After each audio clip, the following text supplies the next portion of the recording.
Donc, on est dans le cycle vie et mort des démocraties.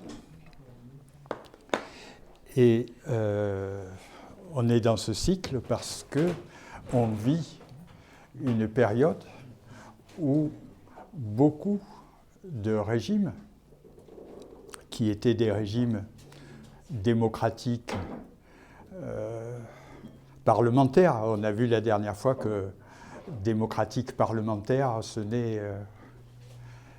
n'est pas la démocratie la plus vive et la plus radicale, mais bon, c'est déjà autre chose qu'une dictature. Et beaucoup de ces démocraties parlementaires donnent place, petit à petit, ou des fois plus brusquement, à des dictatures, plus ou moins caractérisées. Et le fait que ça se passe de façon quand même, si on regarde pays par pays, de façon assez massive, ça a fait qu'on s'est dit qu'il faut qu'on réfléchisse à qu'est-ce qui se passe, comment ça se passe, pourquoi, comment. Et c'est pour ça qu'on est parti dans ce cycle. Et une des façons d'aborder le problème que je vous propose ce soir, c'est de revenir à une autre période où ça s'est passé comme ça. Ça s'est passé comme ça dans les années 30. Dans les années 30, il y a des tas de pays qui deviennent fascistes, autoritaires, etc. Et évidemment, il y a des spécificités, nous allons en parler. Il y a aussi des points communs avec ce qui se passe aujourd'hui, mais l'idée, c'est d'avoir des éléments de compréhension. Pour ça, ce que je vous propose aujourd'hui, c'est de réfléchir un peu au cas le plus spectaculaire des années 30, qui est l'Allemagne. L'Allemagne qui, à cette époque, est considéré comme le pays le plus brillant, civilisé, c'est celui qui a le plus de prix Nobel, il a une presse très vivante, dès 1918, les femmes obtiennent le droit de vote,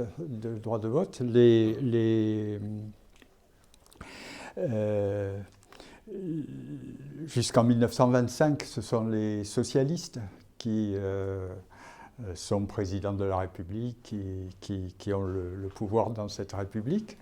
Et donc, c'est vraiment pas du tout le pays dont on aurait pu penser qu'il allait tomber dans une dictature, et une dictature terrible, une des pires qu'on ait jamais connues. Et donc,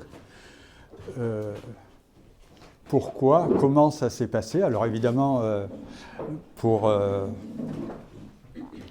ça demanderait des soirées, parce qu'il y a énormément de choses à dire. Mais je vais essayer de vous donner quelques éléments qui me semblent essentiels, aidés par cela, par le travail des historiens.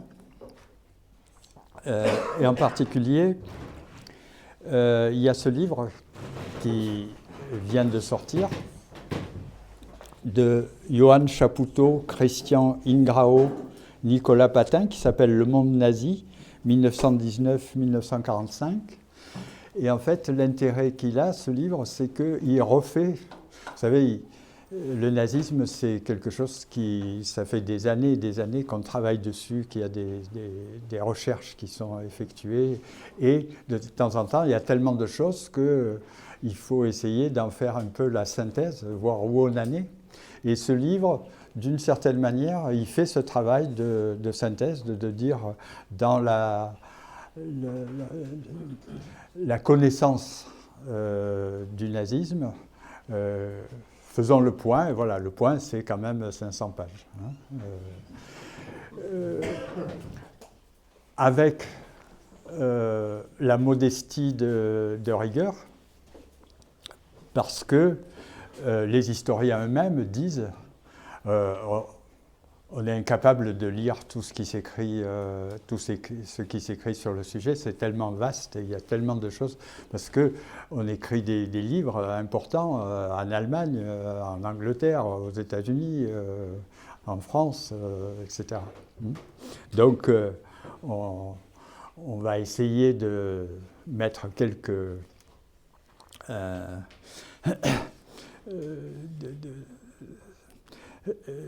de s'assurer de quelques informations, de quelques idées, mais en sachant que, évidemment, la question est encore bien plus vaste que ce qu'on peut dire à une soirée. Voilà, je vais un peu marcher, je fais attention à ne pas vous marcher dessus.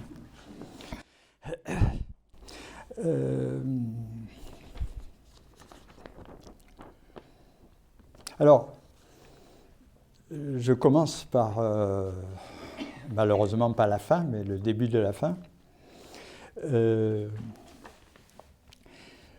Les moments décisifs où il va y avoir un véritable basculement de la société qui était la République de Weimar, depuis 1919, qui était une république tout à fait classique, par bien des côtés, le moment où elle bascule en régime dictatorial. Le premier moment, c'est le 30 janvier 1933,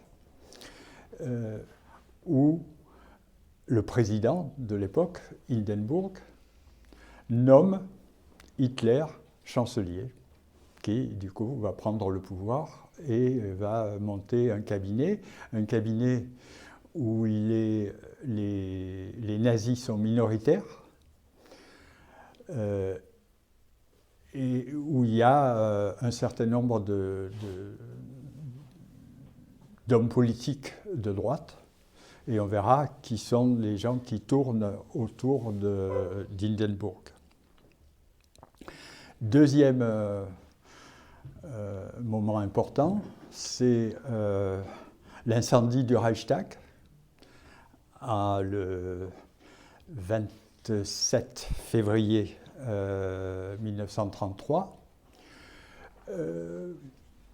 qui sera suivi immédiatement d'un événement capital, qui sera la suspension, on pourrait dire, de toutes les libertés fondamentales, parce que Göring, qui dirige la police à ce moment-là, annonce que l'incendie du Reichstag, c'était le résultat d'un complot communiste, et qu'il faut être capable de remettre de l'ordre dans ce pays.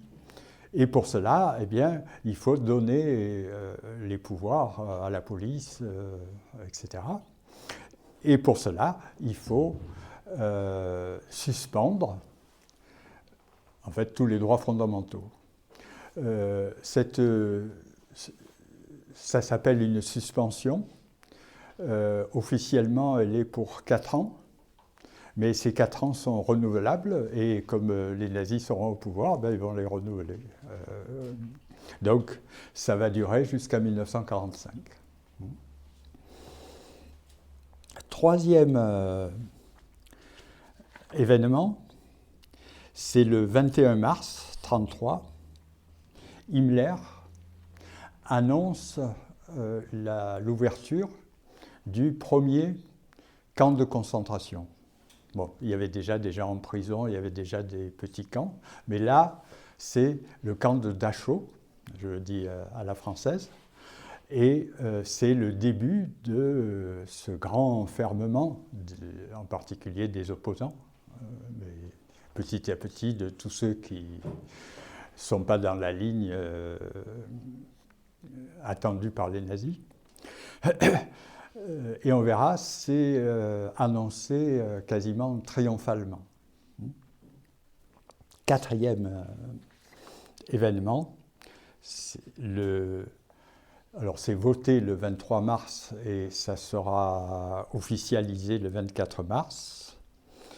Le vote des pleins pouvoirs à Hitler, c'est-à-dire qu'il n'aura plus besoin de vote de Parlement. Il pourra décider, en fait, il pourra décider tout ce qu'il veut, tout seul. Voilà. Évidemment, tout ça, ça ne s'est pas passé tout seul, c'est parce qu'il y a eu toute une évolution qui s'est produite et on va réfléchir un peu à quelle évolution et qu'est-ce qui a permis que ça se passe comme ça.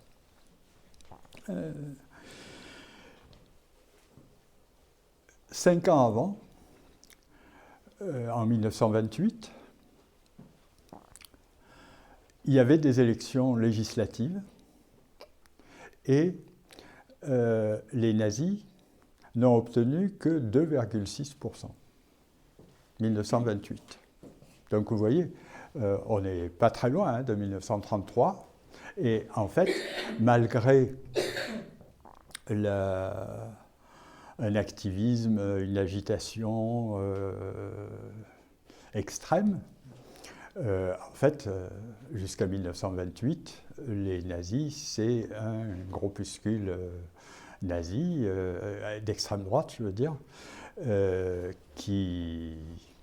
dont tout le monde pense que c'est une agitation qui va s'arrêter certainement bientôt.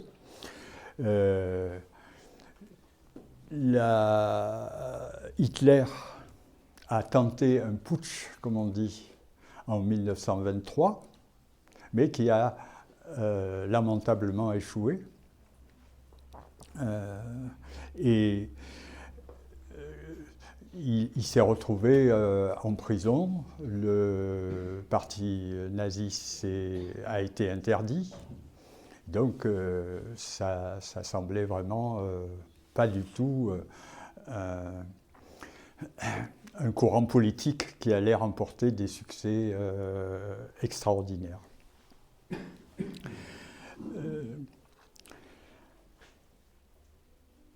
Ça change après 1928. Après 1928, il y a un certain nombre d'élections où les nazis prennent de plus en plus de poids et vont avoir des scores importants, mais jamais la majorité. Les nazis, en situation normale, n'auront jamais la majorité. Ce n'est pas eux qui, par les élections, ont eu une majorité telle qu'il fallait leur donner le pouvoir, etc. C'est passé autrement. Leur plus grand score, ça sera en juillet 1932, où ils feront 37,4% aux élections législatives, toujours. Mais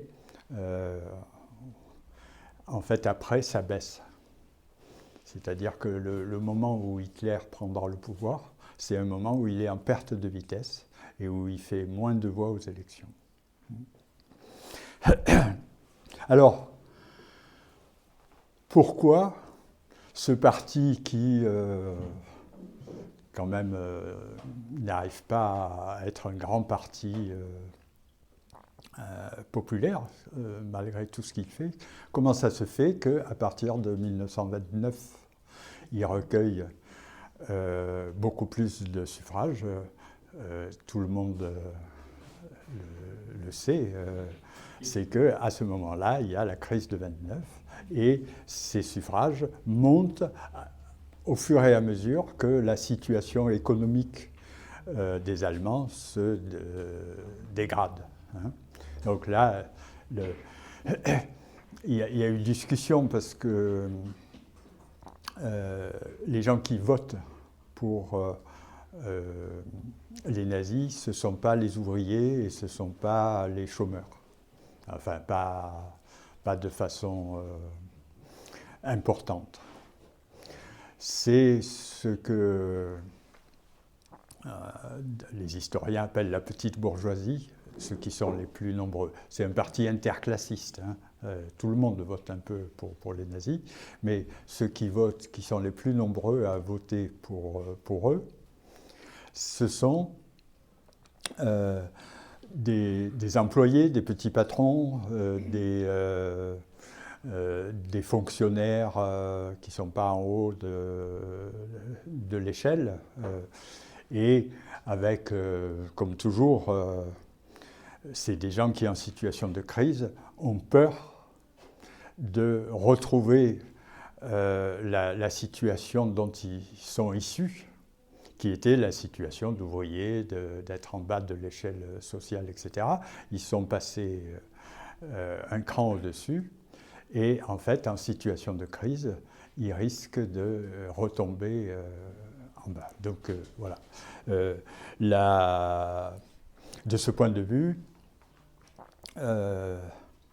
par rapport à aujourd'hui,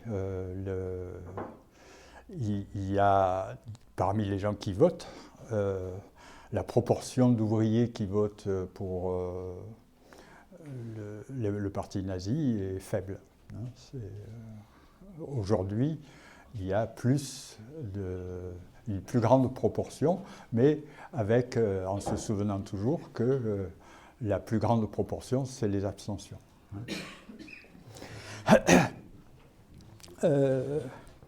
Donc, cet exemple, il nous conduit vers le premier type d'éléments qui permettent de comprendre ce qui s'est passé, qui est tout simplement la conjoncture. Hein.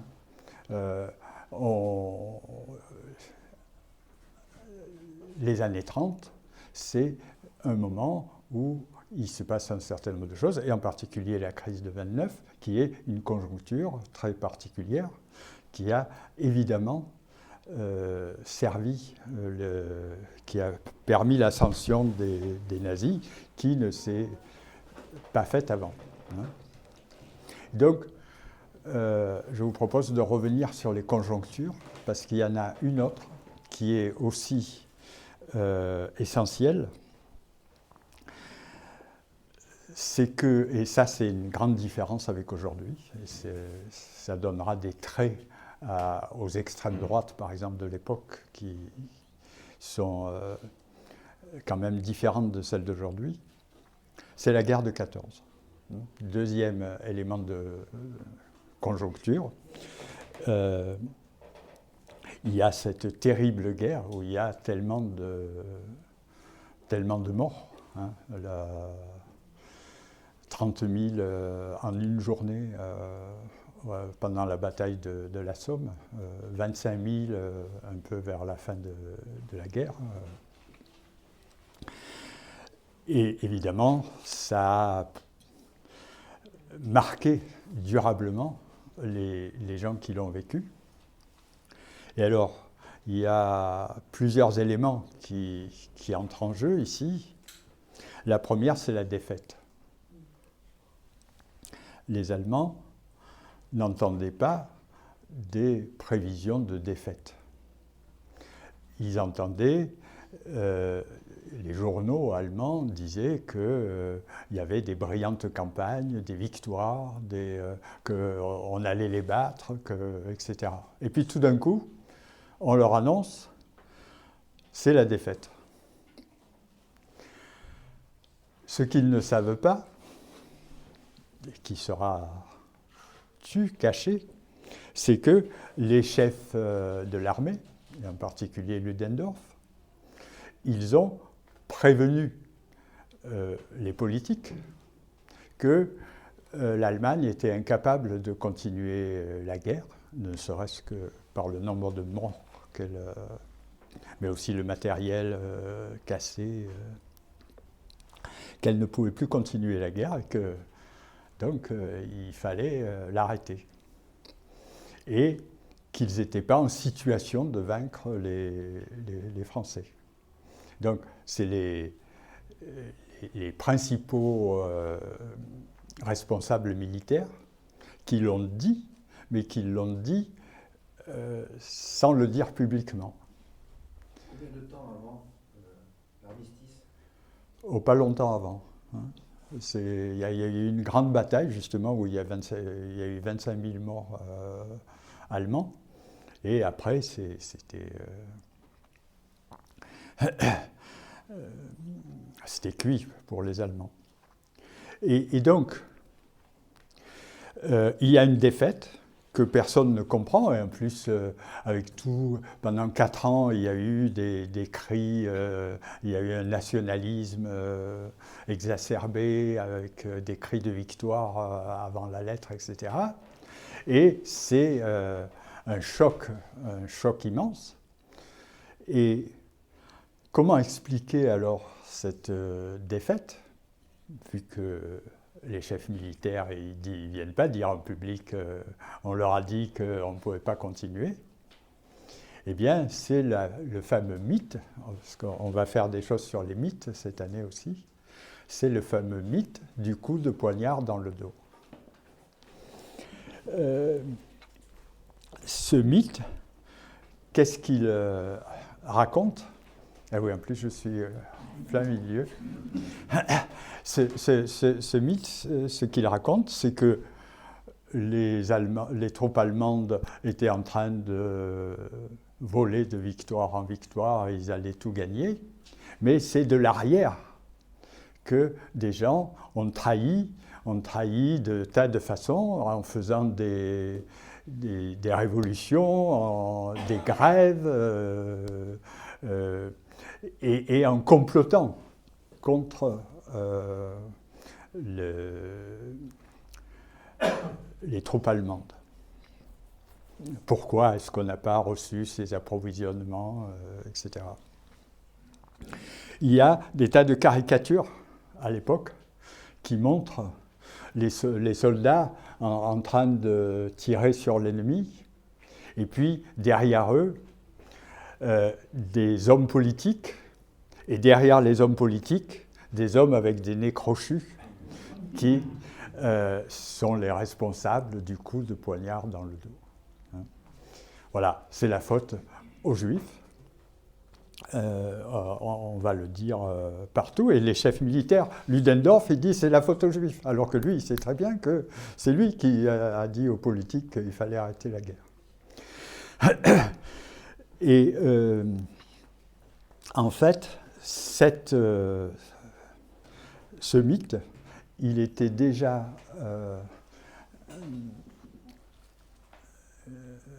avancé au milieu de la guerre, parce qu'au milieu de la guerre, les responsables militaires ont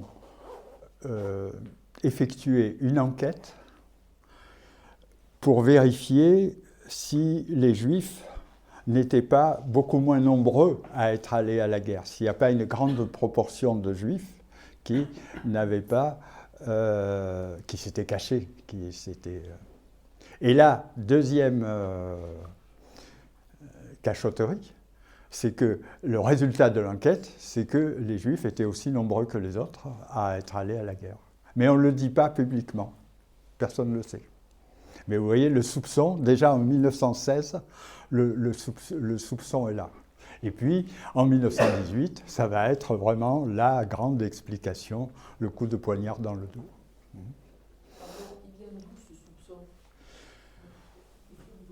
Alors, de beaucoup de gens, des chefs militaires qui se dédouanent, des mouvements d'extrême droite qui sont antisémites déjà depuis un moment, et voilà.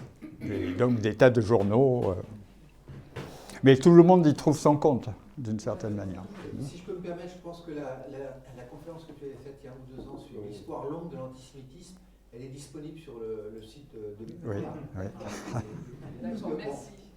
André remonte à l'Espagne du XVIe siècle. XVe siècle, oui.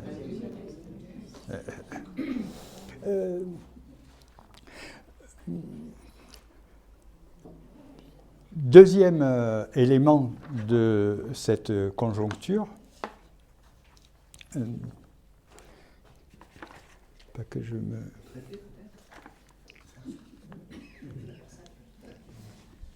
été humiliant. Oui, évidemment.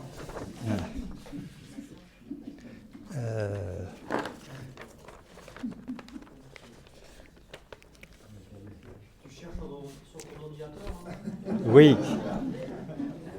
Voilà.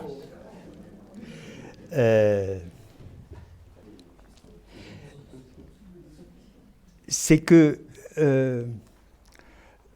la suite de cette guerre de 14, dans le fond, elle n'arrête pas de rebondir, puisqu'il y a eu donc le traité de Versailles, humiliant vis-à-vis des Allemands, puisqu'il met dans le traité que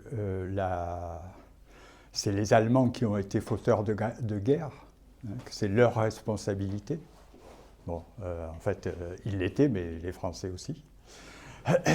Et puis, vous savez, ça retire un certain nombre de territoires. Alors évidemment, l'Alsace-Lorraine, mais aussi un certain nombre d'autres territoires à l'Allemagne. Ça lui enlève toutes ses colonies. Et surtout, il y a les fameuses réparations qu'on va exiger des Allemands. Et alors là, il y aura, ça va rebondir plusieurs fois, cette histoire de réparation, parce que ça fait énormément d'argent. En fait, les Allemands sont incapables de payer dans un premier temps. Alors, il y a plusieurs plans pour étaler cette dette. Mais en l'étalant, ça va jusqu'à 1988. Alors évidemment, vous voyez, en fait, un peu pratiquement tous les Allemands sont scandalisés et ça rebondit tout le temps. Ça rebondit aussi parce que, comme les Allemands ne payent pas les réparations comme ils auraient dû, les Français vont se servir sur la bête, c'est-à-dire qu'ils vont envahir l'Allemagne et la Ruhr et ils vont prendre ce qui correspond à aux fameuses réparations. Et donc, vous imaginez que l'exacerbation du nationalisme, et ça va durer pendant des années.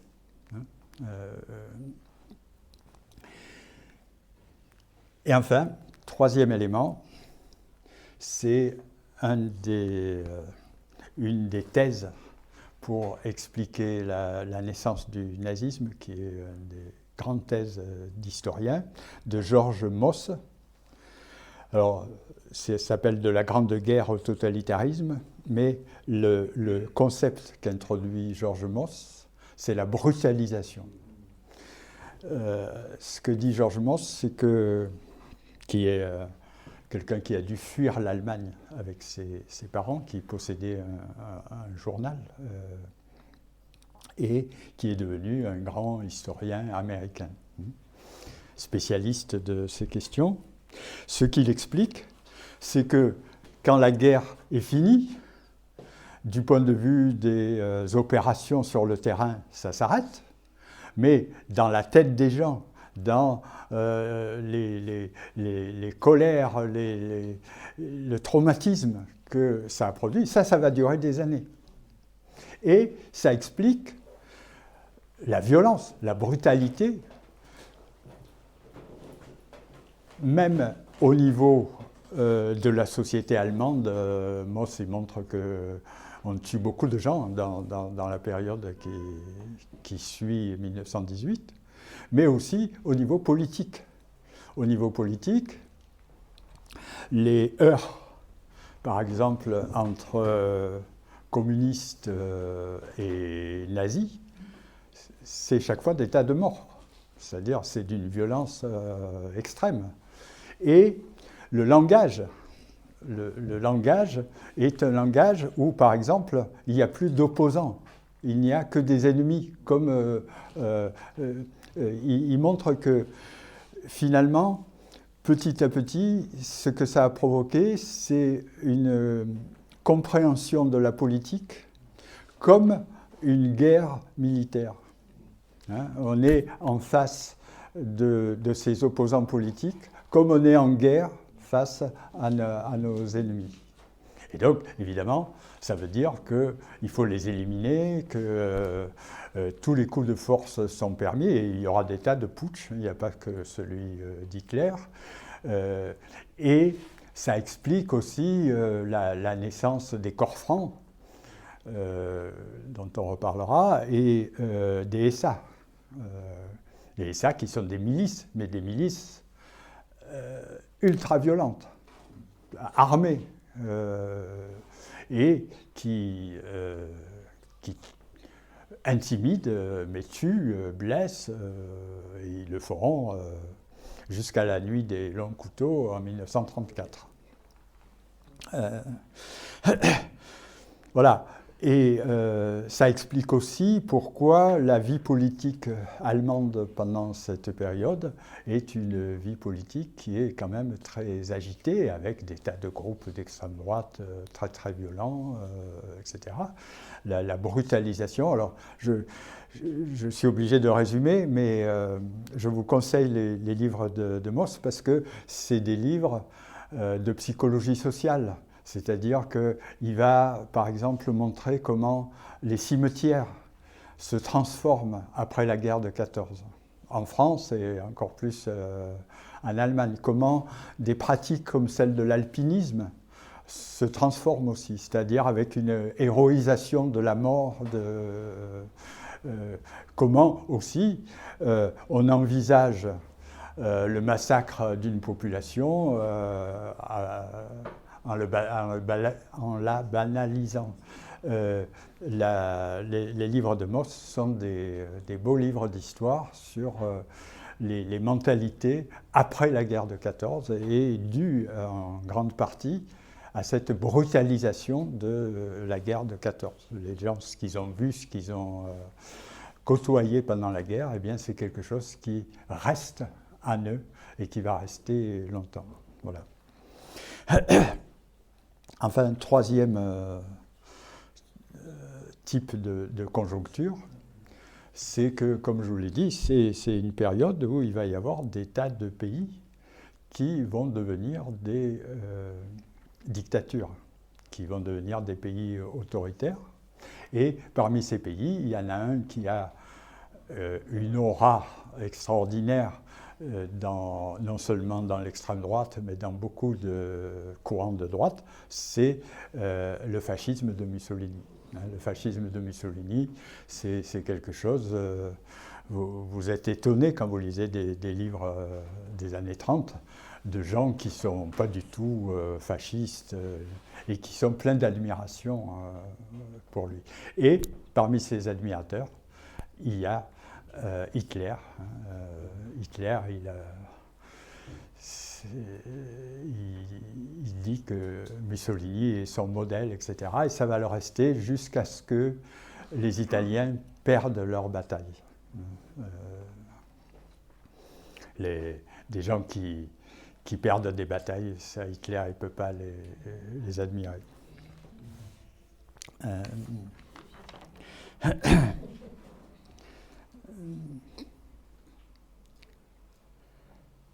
Alors, donc, vous voyez, dans ce qui permet d'expliquer ce qui s'est passé en Allemagne à cette époque, il y a évidemment des aspects conjoncturels, mais qui ne sont jamais que de la conjoncture. C'est de la conjoncture qui est activée, interprétée, etc., par notamment les nazis.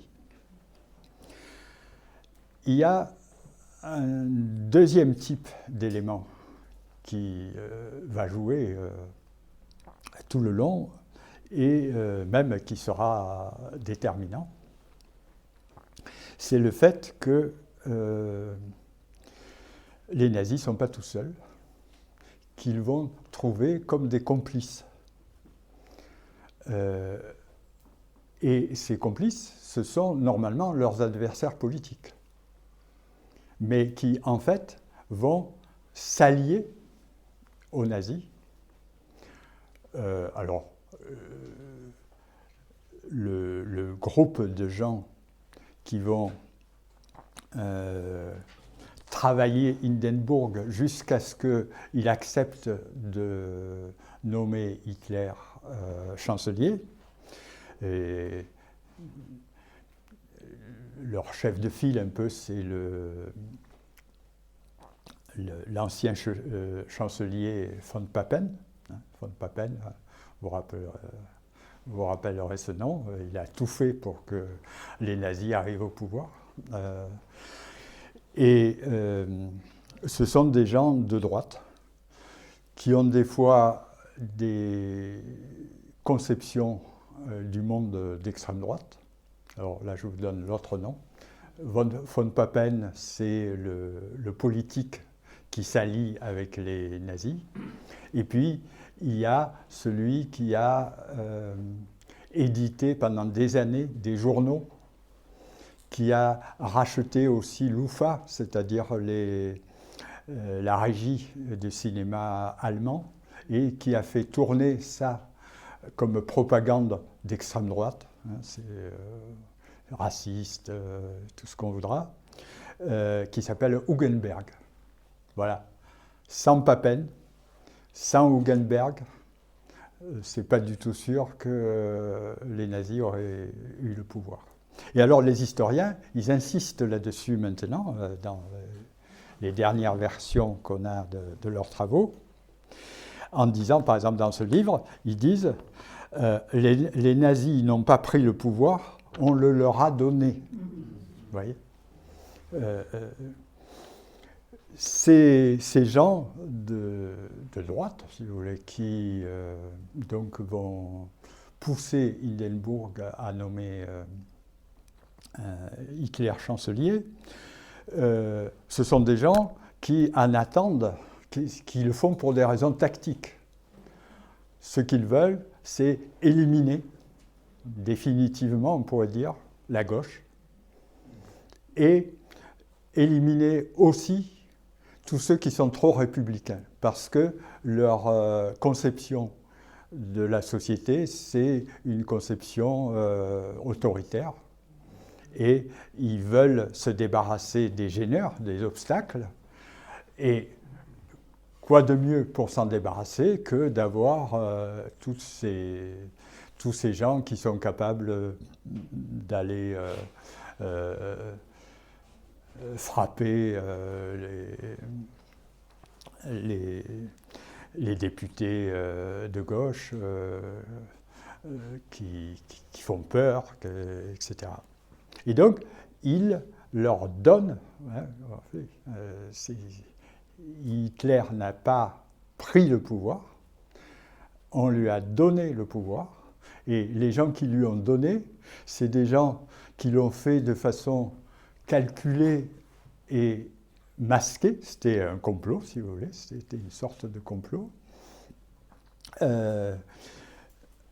Les historiens ils disent que c'est quelques intrigues de couloir qui ont permis à Hitler d'avoir le pouvoir. Ce groupe de gens qui tournaient autour d'Hindenburg, on l'appelait la Camarilla. Bon, c'est pas de l'allemand, mais c'est comme ça qu'on disait. Et ils vont pas se contenter de propulser Hitler au pouvoir, mais ils vont soutenir les coups de force dont je vous ai parlé. C'est-à-dire, ils vont soutenir le moment où on prive la population de tous ses droits fondamentaux. Et ils vont voter les pleins pouvoirs à Hitler le 23 mars 1933. En fait, c'est non seulement eux, mais tout ce qui n'est pas la gauche qui a voté les pleins pouvoirs pour Hitler. Par exemple, le Zentrum, qui, comme son nom l'indique, était parti du centre catholique. C'était des gens qui étaient... c'était un parti catholique. Vote les pleins pouvoirs à Hitler. Les seuls qui votent contre, c'est les sociodémocrates, le SPD, et il y aurait eu aussi les communistes, mais ils étaient déjà pourchassés dans les camps, etc. Donc là, on voit qu'il y a eu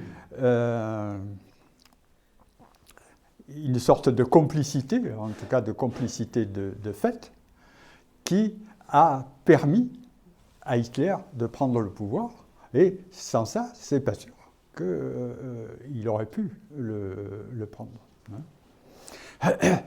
Alors, le grand historien Robert Paxton, il dit ça, c'est toujours comme ça que ça s'est passé pour les régimes fascistes. Ils n'ont pu prendre le pouvoir que parce qu'ils étaient alliés avec la droite, généralement. Donc ça, c'est un deuxième élément, un élément important.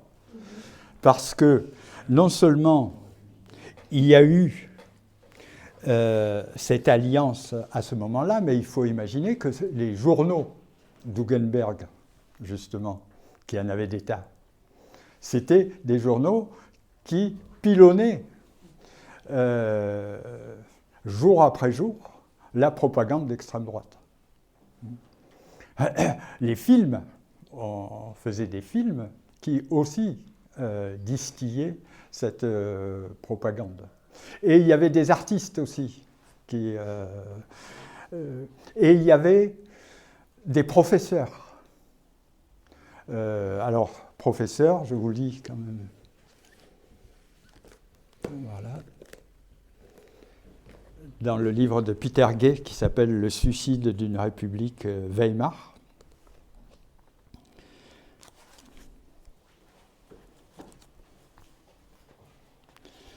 Voilà, il cite Franz Neumann, un économiste qui était un professeur d'économie.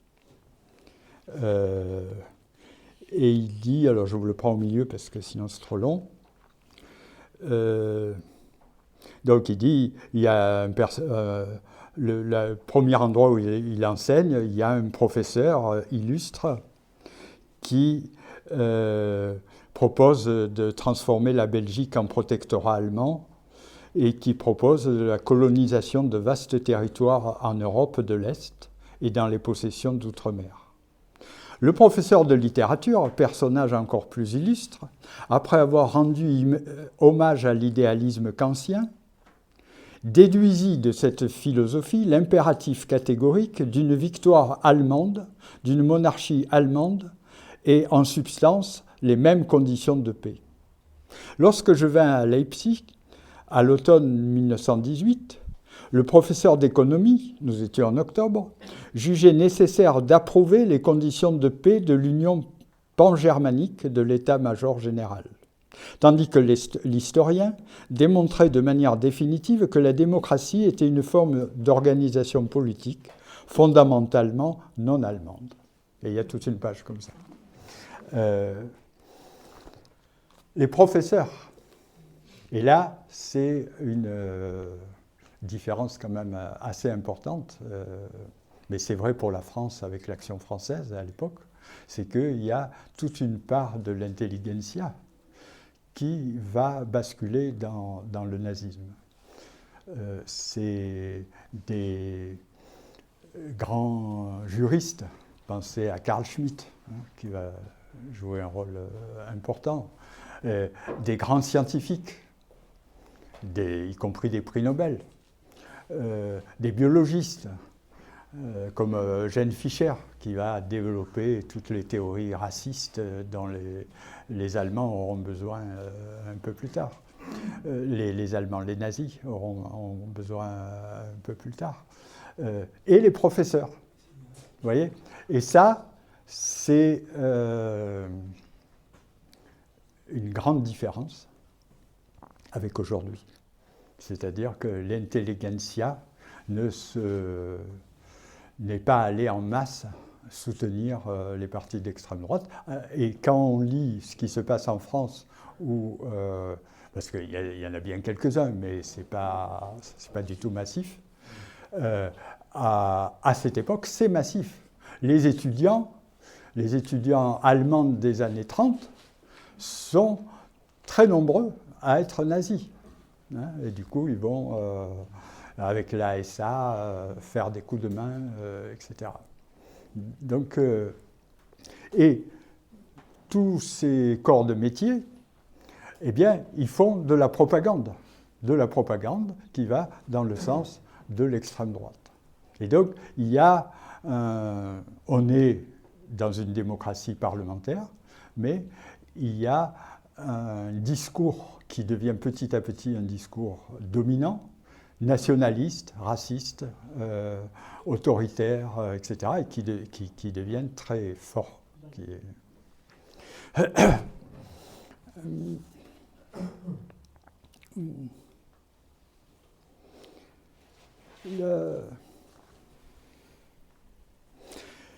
Les hommes politiques comme von Papen et Hugenberg ont été naïfs.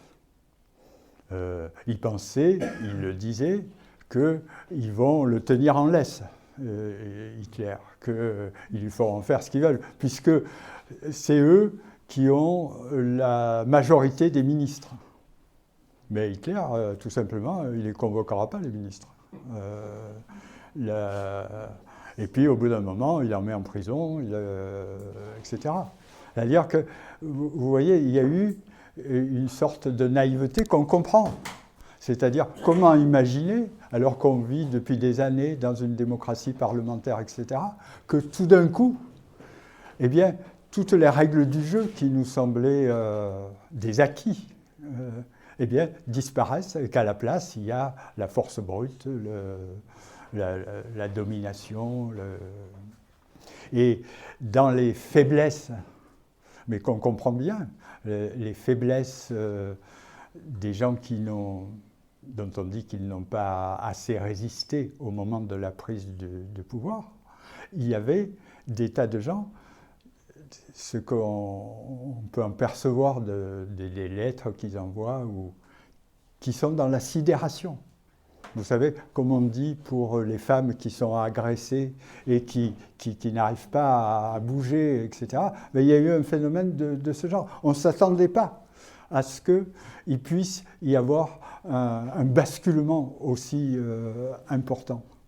À la fin de la Première Guerre, il y a quand même eu des mouvements disant qu'on ne veut plus de nouvelles guerres, des mouvements pacifistes. Comment ils ont été étouffés, tous ces mouvements? Parce qu'il y avait quand même un poids. Eh bien, par exemple, il y en a qui disaient on va faire une grande manif en fin février 1933. Et tous leurs leaders, ils sont dans des camps d'ici là. André, peut-être qu'il faudra que tu reviennes sur les divisions profondes de la gauche avant. Oui, c'est à la fin, ça.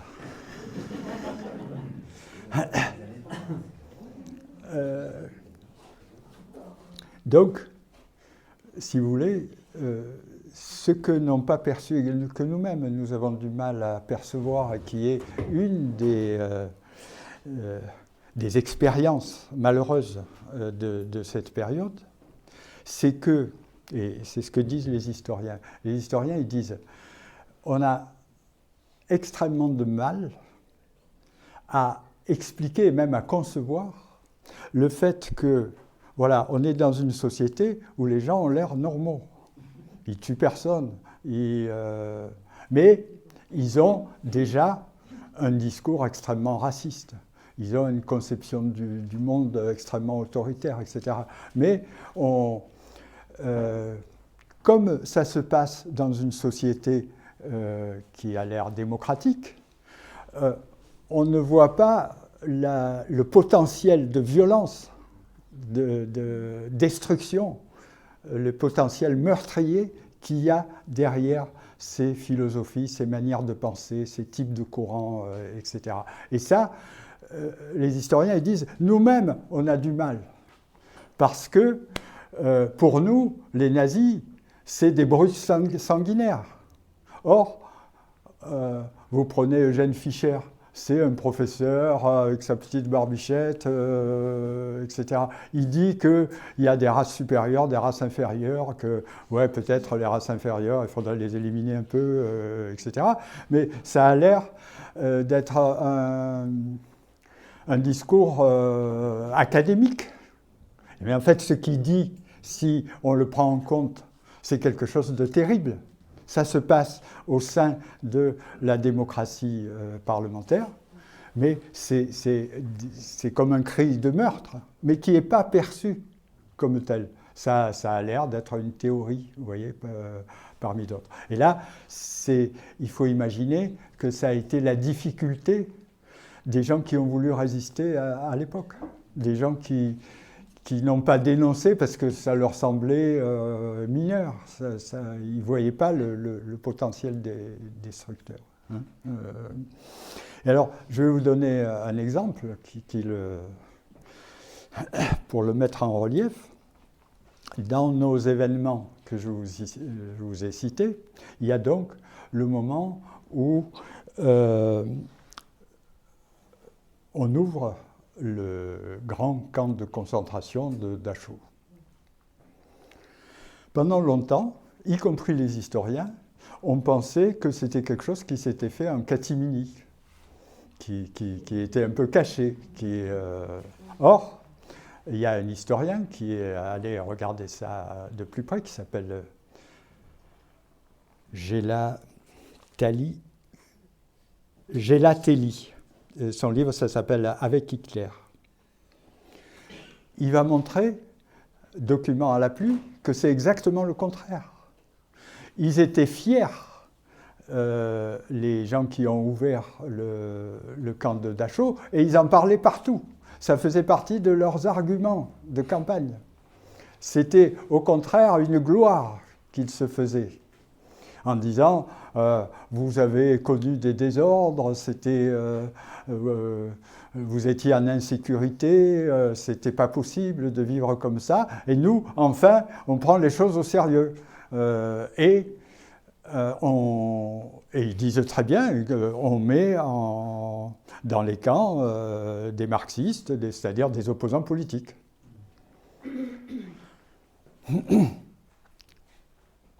Ça a été un choc pour les historiens de se rendre compte de ça, que la politique des premières années très brutale des nazis, bien loin d'être cachée, était vantée par les nazis, et il semble bien que ça a été globalement, pas pour tout le monde, mais globalement un succès. Le camp de Dachau, il y a les petits journaux du coin, etc. Le journaliste va visiter, il dit « Ah, ça a l'air merveilleux, enfin, l'ordre est rétabli, etc. » Oui. À l'étranger, ça s'est su, ça, parce qu'on a pas arrêté d'entendre que les gens, les Français, entre autres, n'étaient pas au courant, ne savaient pas, on a plein de choses dit. Alors, il y a deux choses différentes. Ça, oui, pour les camps, comme on en parlait dans tous les journaux, les Français le savaient. Par contre, c'est le génocide. Le génocide, lui, était caché. Hein, mais par contre, la politique brutale des nazis, elle, oui, elle était connue. Et il y avait des gens en France qui la soutenaient. Hein, Et vous voyez, là, on touche du doigt, finalement, quelque chose qui nous explique un peu ce qui s'est passé. Quand même, ces gens, ils entendent dire, ils voient devant eux que le pouvoir enferme ses opposants qui n'ont commis aucun délit, simplement parce que c'est leurs opposants. Et puis petit à petit, ils vont enfermer tous ceux qui dévient de la politique nazie. Et ils sont nombreux à applaudir. Et là, pour nous, il y a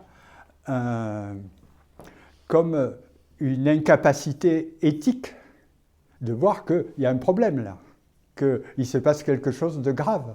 Ils ne perçoivent pas qu'il se passe quelque chose de grave. Et ils sont probablement une majorité à ne pas se rendre compte qu'il se passe quelque chose de grave. C'est-à-dire que toute cette propagande, ces actions qui étaient menées dont je vous ai parlé, c'est comme si elles avaient écrasé notre capacité d'indignation, notre capacité de dire stop, là c'est trop grave, là ça va plus, etc. Et on a des tas d'exemples comme ça sous le nazisme, de choses que quand on les lit, on se dit mais ils vont réagir. Et en fait, c'est, alors le terme exact, c'est banaliser. Banaliser, ça ne veut pas dire qu'ils étaient tous d'accord, mais que ce n'était plus un scandale. C'était, voilà, dans les politiques, il y en a, ils proposent d'augmenter le sel, et d'autres, ils font des camps de concentration. Et ça... Alors, on a un exemple terrible de ça, qui est l'extermination des malades mentaux, vous savez, en 1941. Oui, 1941. Ça a dû commencer avant, mais 1941, je pense que c'est la grande année. Et avant cette extermination, il y a eu pendant des années des professeurs de médecine, des biologistes, qui expliquaient que, voilà, il y a des gens qui sont sains, qui ont un organisme supérieur, et puis il y a le terme qui était employé, des vies indignes de vivre. Et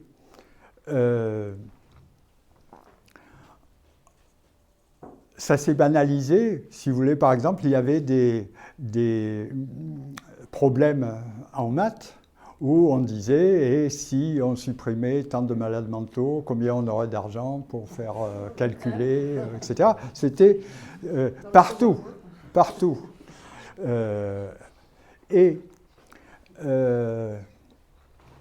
À la fin, ce que ça a fait, c'est que justement, ça s'est banalisé.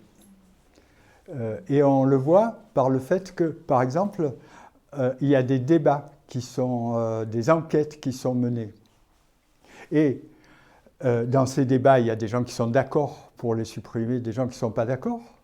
Mais il n'y a personne qui crée au scandale en disant « mais quelle question vous posez ? Là, vous nous demandez si on va tuer des enfants parce qu'ils sont aveugles. Ou, vous nous demandez si nos propres enfants, on est prêt à les tuer. » Ça ne fait pas scandale. C'est ça la banalisation. Ce n'est pas être d'accord. C'est qu'à un moment, des choses extrêmement graves ne font plus scandale. Et c'est typiquement une période où ça se passe comme ça, c'est-à-dire qu'il y a des tas de choses terribles, sanglantes, et ça ne fait pas scandale. Et le camp de concentration de Dachau, il ne fait pas scandale. Hein. C'est une politique sécuritaire. Hein. Alors, sécuritaire, chaque fois je reviens sur le mot. Évidemment, on n'a rien contre le fait que les gens essayent d'être en sécurité, mais la façon dont on se propose de mettre les gens en sécurité ici, c'est leur enlever leurs droits et donner tous les droits aux autorités. Hein, c'est pas sécuritaire, c'est autoritaire le problème.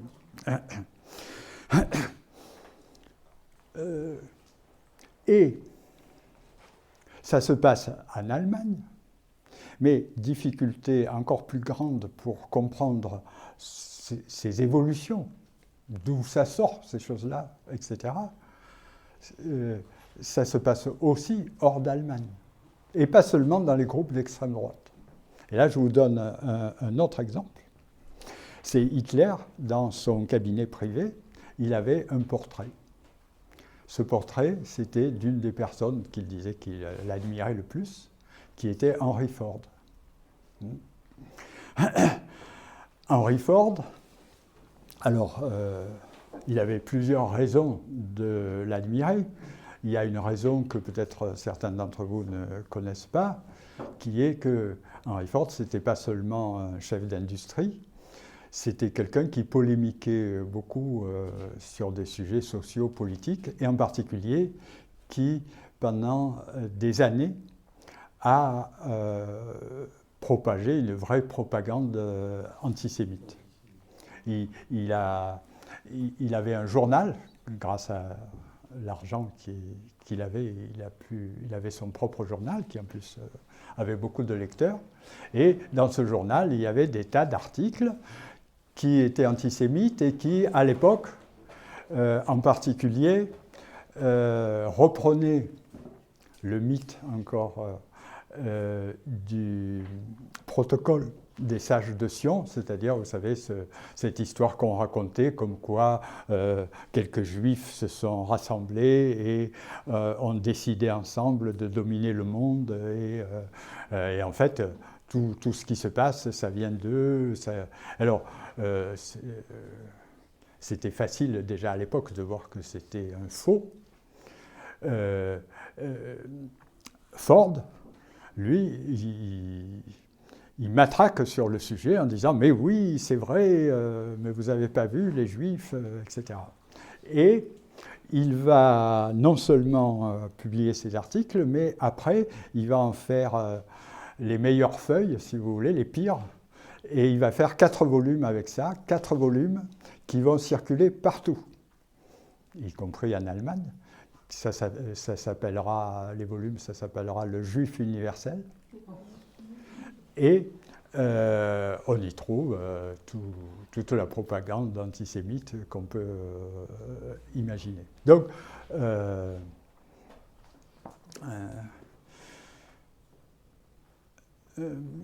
Ford, Hitler avait des raisons de trouver que Ford était quelqu'un de formidable.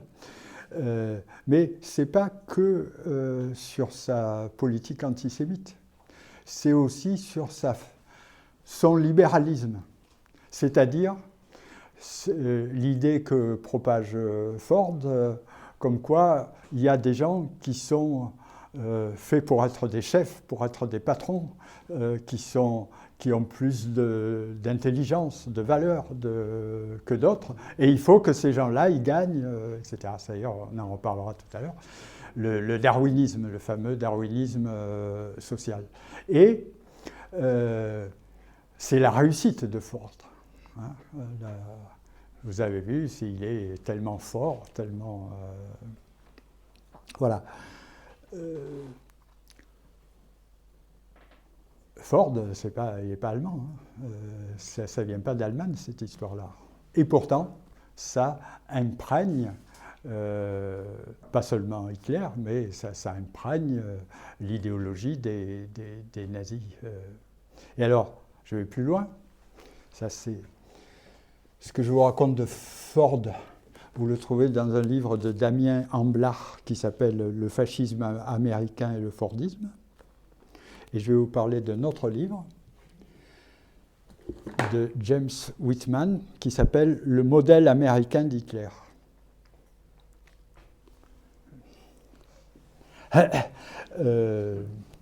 Qu'est-ce que raconte ce livre? L'historien a découvert que quand les nazis préparent les lois de Nuremberg, vous savez, les fameuses lois racistes qui interdisent à un arien et à un non-arien de se marier entre eux, etc. Eh bien, ils vont travailler en bons juristes, c'est-à-dire voir qu'est-ce qui existe comme type de législation qui peut les inspirer. Et où ils la trouvent? Aux États-Unis. C'est-à-dire qu'ils vont travailler sur la législation sur les Noirs américains. Et ils vont travailler scrupuleusement dessus. Ce qu'ils produiront comme loi ne sont pas exactement les mêmes lois qu'aux États-Unis, mais ça montre que pour eux, c'est une source d'inspiration, et ils disent quelque chose du genre, mais l'avant-garde de la pensée juridique raciste, c'est les États-Unis. Et oui, là, c'est toujours pareil. Les États-Unis, ce n'est pas une dictature. C'est pas un pays, c'est au contraire un pays qui a, à l'époque, résisté au fascisme. Mais au sein même des États-Unis, il y a des formes de pensée juridiques, politiques, etc., dont les nazis vont s'inspirer. C'est-à-dire que ce n'est pas que chez les Allemands. Nous tous, dans nos pays, nous avons des formes de pensée, des types de courants, etc., qui savent susciter, on pourrait dire, des passions antidémocratiques, des haines, des fureurs, des peurs, etc. Et ça se passe chez tout le monde. Et on n'y fait pas attention, ou on a tendance à le minimiser, parce qu'on ne le voit pas à l'œuvre. Et puis, on le verra en œuvre dans le cadre du nazisme, mais avant que ça soit mis en œuvre, nous-mêmes, on a tendance à minimiser, à banaliser.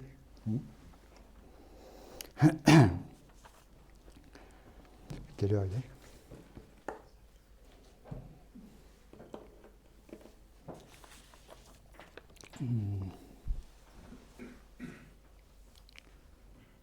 Alors, vous trouvez ça dans un autre élément de la doctrine nazie, qui est, je vous disais tout à l'heure, son darwinisme, bon, en rappelant que ce pauvre Darwin n'y est pas pour grand-chose, que quand il s'agissait des hommes, il expliquait que il y avait d'autres processus que les processus de lutte pour la vie, etc., qui étaient en jeu.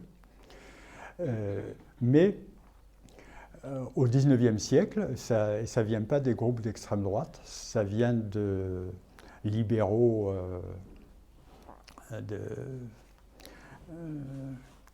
d'idéologues libéraux comme Spencer, qui invente cette notion de darwinisme social. Alors il invente d'une certaine, avec certains aspects, mais nous on peut encore, ce que font les historiens, parler de darwinisme social plus largement, et dont la logique, pour le dire vite, c'est que la société doit imiter la nature. Elle est quelque chose de la nature et elle doit fonctionner comme la nature. Or, comment elle fonctionnerait, la nature ? Eh bien, c'est le plus fort qui gagne, c'est la lutte pour la vie, c'est la sélection naturelle, c'est le fait que ceux qui sont les moins forts disparaissent, etc. Eh bien, les nazis, vous trouverez ça dans les livres du grand historien du nazisme français, à mon avis le plus grand, qui s'appelle Johann Chapoutot. Il a écrit plusieurs livres sur ces questions-là. La doctrine nazie, c'est exactement ça. C'est il faut que ce soit les plus forts qui triomphent partout, parce que les plus forts, c'est en même temps ceux qui sont les êtres supérieurs. Et donc, il y a ceux qui doivent servir les plus forts, qui seront leurs esclaves. Par exemple, les Français, les Français négrifiés, comme disait Hitler. Et il y a ceux qu'il faut supprimer, ça c'est les Juifs. Et voilà. Vous avez raison, la liste la liste est à compléter. Et vous voyez que je vous parlais de passion antidémocratique, c'est que ce n'est pas que du raisonnement, c'est une façon de se donner une identité, c'est une façon de percevoir les autres. Ceux qui sont de notre clan, de notre race, disent les nazis, et ceux qui sont d'autres races.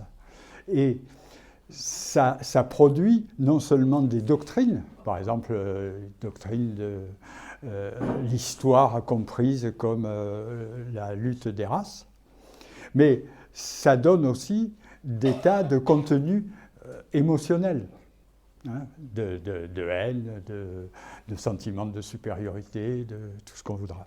Et là aussi, les nazis n'ont rien inventé. Les historiens ils disent les nazis n'ont rien inventé. Toutes les choses qu'ils ont évidemment mis en pratique, radicalisées, etc., c'est pas qu'ils ont... Eh bien, elles existaient déjà. Et alors, par exemple, je vous cite, il y a Pascal Jardin qui a écrit un livre sur la littérature populaire allemande, justement au début du siècle ou à la période de la République de Weimar, et qui montre toutes les thématiques qui s'y trouvent. Et alors, le darwinisme, il y a une place essentielle. Alors, je vous lis un dialogue. Alors, il y a un père et un fils, un père qui est un chef d'industrie et qui gagne tout, et son fils, il est hésitant, il a des scrupules. Et à la fin du livre, le fils n'a plus de scrupules et toute la famille est heureuse. Et alors, Robert s'inquiète des visages graves et soucieux qu'il a rencontrés dans les allées. Son père lui réplique « Seuls les forts ont le droit d'exister. » On est dans un roman populaire, un des plus populaires en Allemagne à cette époque. Alors, son fils, il dit, parce qu'il n'est pas encore au parfum, mais il faut penser que tout ce qui vit, papa, a bien le droit d'être, et les faibles en font aussi partie. Bon, qui s'occupe des roses, mais qui n'empêche pas de se rendre sur le champ de bataille. Robert, le fils, se tut. C'était des moments où il ne comprenait pas son père et où il pensait le haïr. Ça, c'est au début du livre. À la fin, il ne le haït plus et il parle comme lui. Vous voyez, je vous rappelle, seuls les forts ont le droit d'exister. Hein, ça, au milieu d'un livre qui est lu par énormément d'Allemands et avant le nazisme. Hein, vous voyez, donc c'est toute une culture qui... Que les nazis ont mis en œuvre, mais une culture qui, en grande partie, existait déjà, et pas seulement en Allemagne, et dont on ne percevait pas la potentialité meurtrière. Vous voyez,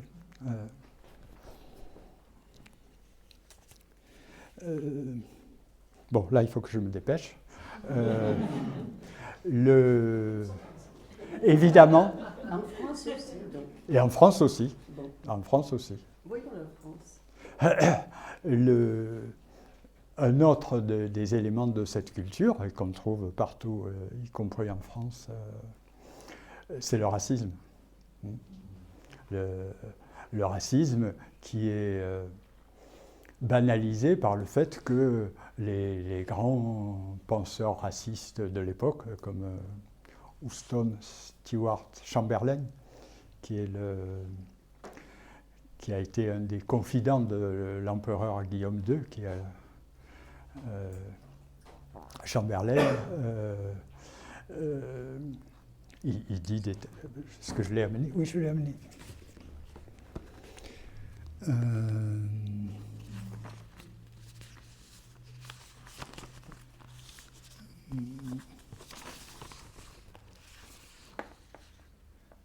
Page 363.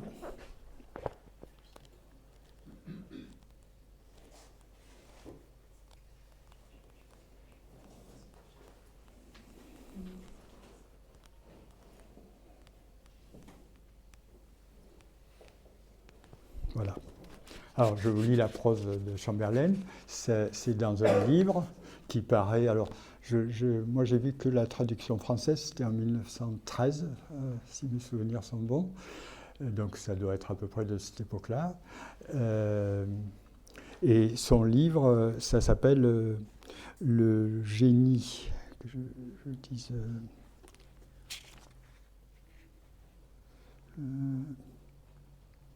le génie du 19e siècle. Je dis de mémoire, et ça devrait y être là.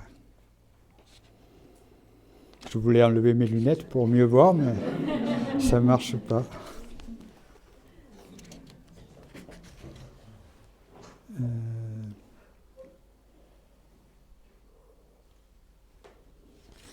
Attendez, je vais bien trouver ça.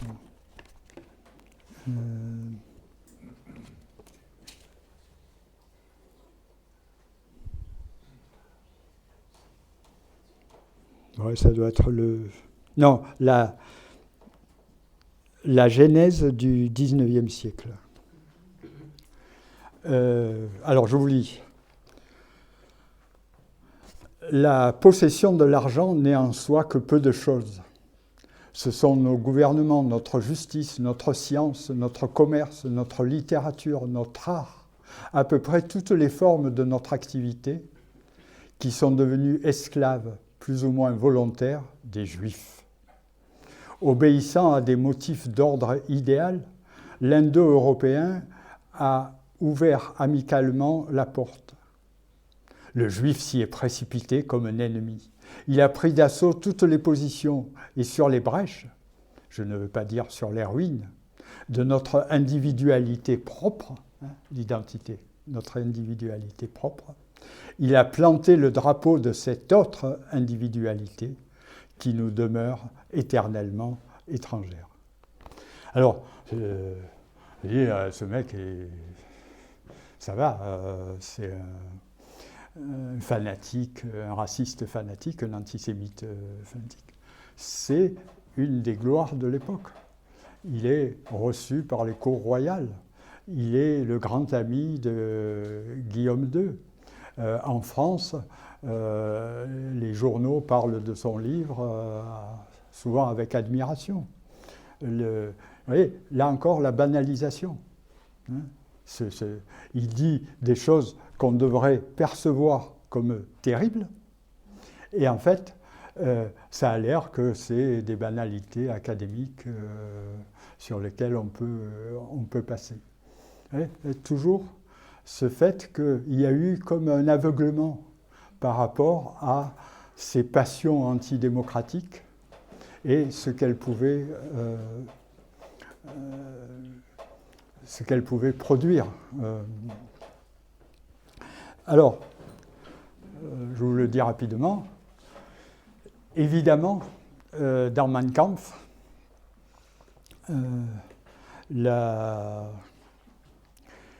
Hitler, il raconte comment il est devenu raciste, et en fait, c'est très instructif.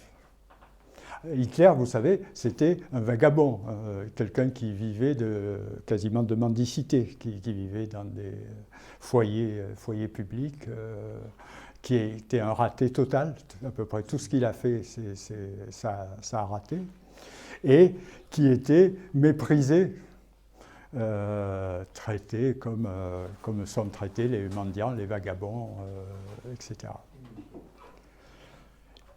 Et il raconte dans Mein Kampf comment il rencontre un juif qui, en fait, doit lui ressembler. Ouais, il a des vieux habits râpés, etc. Il pourrait être comme Hitler. Et c'est à ce moment-là qu'il dit « Oui, mais lui, il est juif. J'ai rien à voir avec lui. » Et vous voyez, là, il suffit de lire ce passage pour voir combien ce vagabond méprisé, etc., tout d'un coup, il fait partie de la race des seigneurs. Il ne pourra pas tomber dans l'ignominie dans laquelle on tient les Juifs. Et il raconte qu'à ce moment-là, il se met à lire les auteurs antisémites, et il y en a beaucoup, et il comprend tout. Pourquoi? Parce que le racisme, c'est une de ses séductions, c'est que ça explique tout. Hein, tous les malheurs de l'Allemagne, eh bien, ça vient des Juifs. Et il a une jubilation. Il a tout compris, enfin. Enfin, troisième chose qu'il raconte, c'est que, en plus, politiquement, le racisme, c'est une aubaine incroyable. Et il donne l'exemple d'un de ses inspirateurs, qui est le maire de Vienne, qui s'appelle Luger, qui est devenu maire c'était pas du tout quelqu'un d'extrême droite, il faisait partie du Parti social-chrétien, mais il avait compris que pour avoir beaucoup de voix, il fallait utiliser le racisme. Et donc, il est parti dans un antisémitisme, on dirait de nos jours, décomplexé, et ça a marché. Et après, il a été réélu. Et Hitler, dans Mein Kampf, dit c'est merveilleux, c'est magnifique. Il nous montre la voie. Parce que, généralement, ce qu'il reproche aux autres leaders antisémites de son époque, c'est qu'ils sont élitistes. Tandis que Luger, il a su séduire les masses populaires. C'est-à-dire, dans le fond, il n'y a pas besoin de leur donner du pain, de leur donner quelque chose de social. Il y a quelque chose d'équivalent qui fera qu'ils voteront pour nous, qu'ils nous aimeront, qu'on les séduira, etc. Et cette chose, c'est le racisme. Alors évidemment, à chaque époque, son racisme préférentiel, mais l'antisémitisme est loin d'être le seul racisme dont se serviront les nazis et dont on se servait. Je vous rappelle qu'en 1920, quand les troupes françaises envahissent l'Allemagne et la Ruhr, ils l'envahissent avec quelques éléments des troupes coloniales. Et il va y avoir aussitôt une campagne d'une violence inouïe pour dire comment il nous traite. Il nous fait garder par des sauvages. Et ces sauvages, qu'est-ce qu'ils font? Ils violent nos filles. Hein, ils violent constamment nos filles. Il y a eu une enquête faite par les Français pour voir si effectivement ils violaient les filles. En fait, ils ne violaient pas plus les filles que les autres. Et ça, vous savez d'où ça vient? Ça vient des États-Unis avec le lynchage. Le lynchage, 9 fois sur 10, on accusait les Noirs d'avoir violé une femme blanche. Hein. Et c'était généralement faux. Et donc, il y a une campagne d'une violence inouïe contre les Français qui nous ont amené ces sauvages qui violent nos femmes, qui tuent nos enfants, etc. Et ça va durer plusieurs années. Vous avez un livre qui raconte ça de Yvan Le Naour, un historien qui est d'ici, ça s'appelle La honte noire, où il raconte tout ce que les Français à ce moment-là, ils étaient embêtés, parce qu'eux aussi ils étaient racistes vis-à-vis des Noirs. Mais ils n'étaient pas racistes de la même façon, c'est-à-dire que pour eux, le Noir c'était un enfant, quelqu'un qu'il fallait, qu'on pouvait éduquer, tandis que pour les Allemands à ce moment-là, le Noir c'est le sauvage qui vient vous agresser et vous tuer. Et évidemment qu'il y a eu des exactions, en particulier dans le cas des nazis, c'est des troupes françaises, justement, dans lesquelles il y avait les fameux tirailleurs sénégalais qui en fait souvent étaient non pas noirs mais arabes, qui ont été massacrés de façon avec une extrême sauvagerie, mais enfin on massacre rarement gentiment, et qui a été une sorte de vengeance de la honte noire. Lisez La honte noire, ça nous en dit beaucoup, et sur l'Allemagne de l'époque, et sur les Français de l'époque. Et alors, je finis en disant, c'est terrible, parce que ces passions antidémocratiques, cette alliance que l'extrême droite trouve très souvent auprès d'autres courants politiques, ces conjonctures qui assez facilement tombent à un moment où ça permet que ces fureurs s'organisent, ça fait un ensemble où ça a l'air qu'on ne peut pas s'en sortir, c'est trop terrible. Mais non. 2 exemples. Dans les années 30, les États-Unis et la France. Les États-Unis et la France, par exemple, les États-Unis, la crise de 29, ils l'ont vécu aussi très durement. Hein, on ne peut pas dire que chez eux c'était... Et pourtant, il y a eu, non pas le fascisme, mais le New Deal. Le New Deal. C'était la politique économique du président Roosevelt.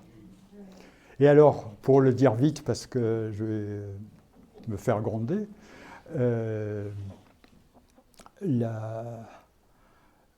dans ces 2 cas de figure, il y a quelque chose de vraiment de particulier, de singulier, qui manquera à l'Allemagne notamment, c'est que tout d'un coup, pour les populations, apparaissent des alternatives crédibles. C'est-à-dire qu'on ne fait pas que leur dire c'est mal, etc. On propose quelque chose et on le met en œuvre. Et ce quelque chose, c'est quelque chose qui permet aux gens de vivre mieux. Alors, c'est les lois sociales, évidemment, pour le Front populaire, mais dans le cas de New Deal, c'est aussi des tas de chômeurs qui retrouvent leur travail, etc. Et ça, je vais vous le dire comme une règle quasi absolue, quand il y a une alternative crédible lancée par des gens qui peuvent effectivement la mettre en œuvre, etc., c'est le meilleur rempart contre ces basculements dans les dictatures, dans le fascisme, etc. Et là, on a 2 cas où c'est spectaculaire. C'est vraiment à partir du moment où la population se rend compte qu'il y a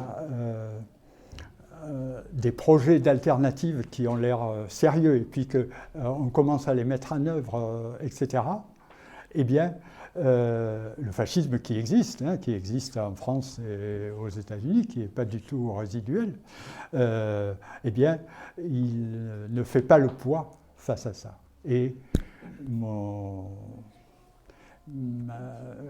expérience sur ce que j'ai appris sur l'histoire, c'est que c'est systématiquement comme ça. C'est que la force attractive qui permet de combattre, ce n'est pas simplement une force qui s'oppose, mais il faut s'opposer, hein, bien sûr, c'est indispensable, mais qui en plus propose des alternatives crédibles. Et alors pourquoi ça ne s'est pas passé en Allemagne?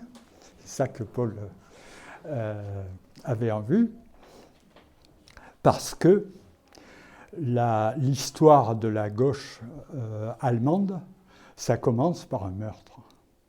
C'est-à-dire qu'en 1918, on a au sein des sociodémocrates, on a quasiment deux partis, deux clans. Ceux qui ont appelés à la guerre et qui sont devenus des nationalistes, etc. Et ceux qui sont restés pacifistes comme ils l'étaient avant et qui ont essayé de combattre ces débordements nationalistes, etc. La guerre, on arrive à 1918, la guerre se termine, et à ce moment-là,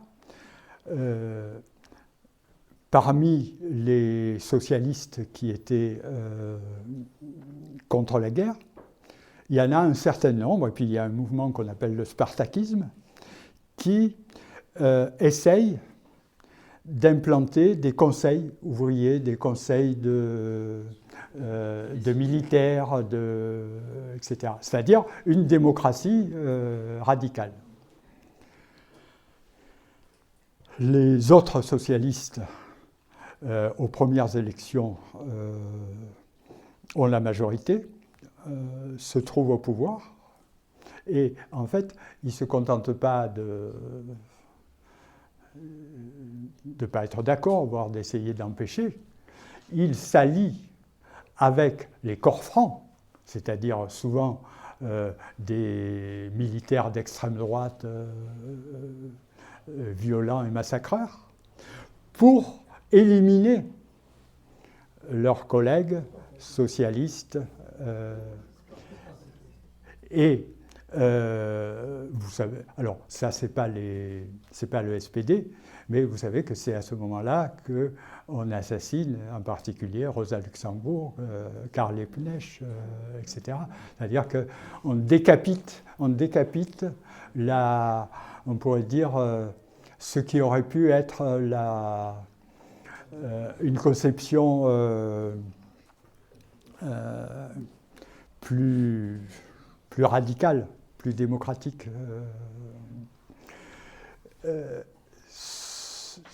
Ce début, comme vous imaginez, ça ne va pas faire qu'après, ils vont s'aimer beaucoup. Et ce qui va se passer, qui est terrible, est que pendant les élections qu'il y aura, par exemple en 1932, quand on lit les tracts, ça a l'air que pour les socialistes, l'ennemi, le premier ennemi, c'est les communistes, et pour les communistes, le premier ennemi, ce sont les socialistes. Vous voyez, il y a quelque chose de très très violent dans leur division. En plus, en étant, comment dire, chacun livré à lui-même, on pourrait dire, est tombé dans ses travers, c'est-à-dire que les sociodémocrates, ils sont devenus un parti comme un autre. Et après, c'est-à-dire, y compris en votant des lois qui ne sont pas très sociales, en votant des lois nationalistes, parce qu'ils sont en coalition avec des nationalistes, etc., et qui fait qu'ils ne seront pas perçus comme une alternative possible, comme différents. Ils seront perçus comme des politiciens parmi les autres. Et le KPD, le Parti communiste allemand, isolé, il va aller dans l'orbite des Russes et avec les défauts inhérents à cet engagement.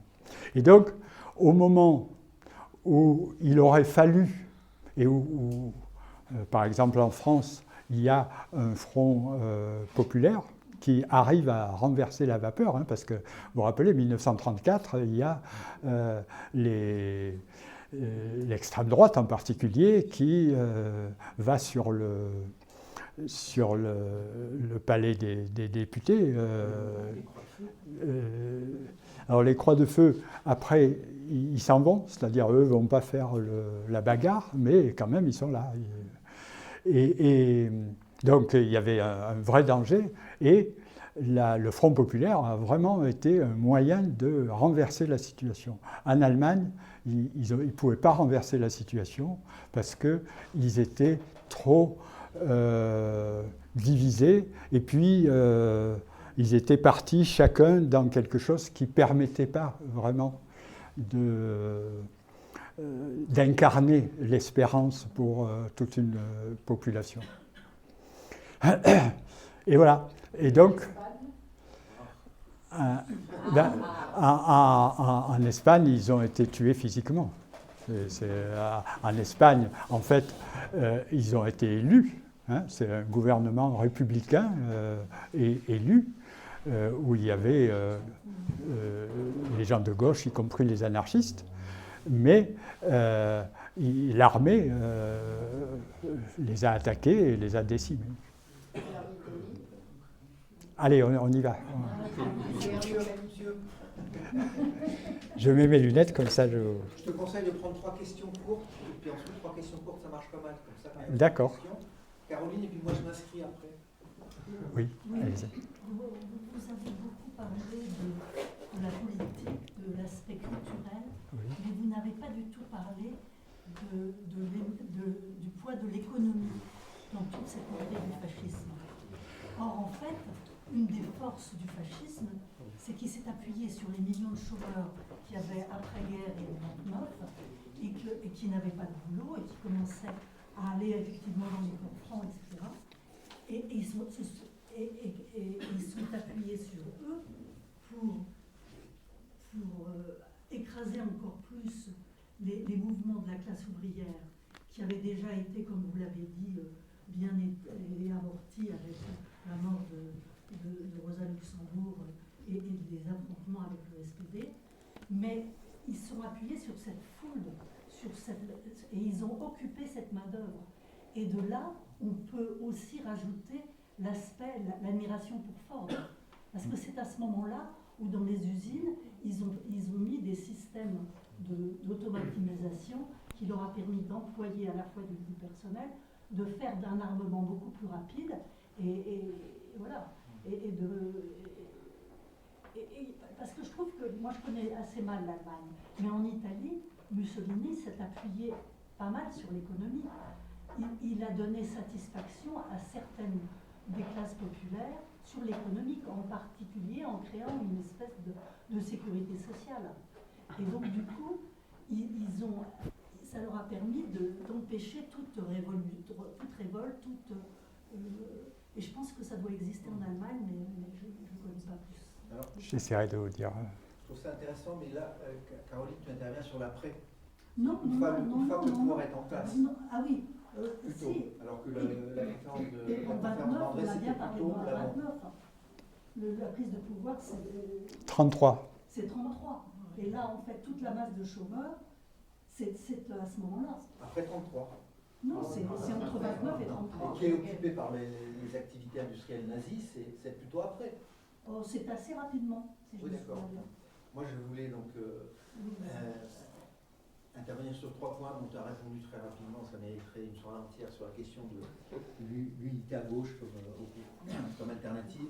C'est d'une actualité brûlante. Hein. Ancien, nouveau, Front populaire, entre parenthèses. Bon, même si on n'est pas là pour parler politique, c'est quand même présent dans pas mal de têtes, je pense. Non, sur des questions de fond concernant la comparaison France-Allemagne. Hein. Évidemment, tu as braqué le projecteur sur le Front populaire, c'est très bien. Et je me pose 2 questions en amont en t'écoutant. La question du pacifisme et la question de l'antisémitisme. La France a connu l'affaire Dreyfus et la victoire des forces progressistes contre l'antisémitisme à cette époque-là. Je pense que ça a marqué profondément la France et ça va nourrir le combat antifasciste dans les années 20 et 30, ce qu'on ne va pas connaître en Allemagne, première chose.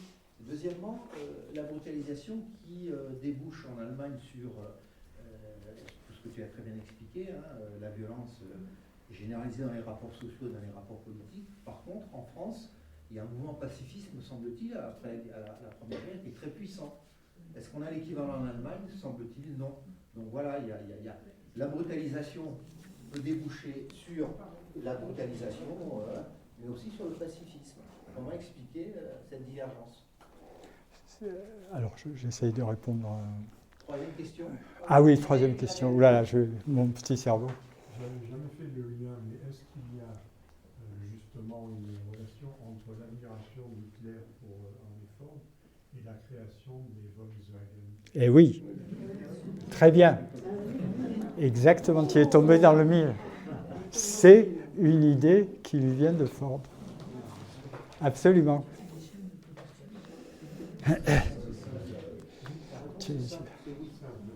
Ah oui, oui, là c'est clair et c'est absolument, tu as tapé dans le mille. Alors, sur l'économie, il y a quelque chose que disent beaucoup les historiens actuels, c'est que les ouvriers et les chômeurs, les gens qui sont au bas ont été moins touchés par le nazisme, que ce soit avant ou après, que des catégories qui sont économiquement un peu plus élevées.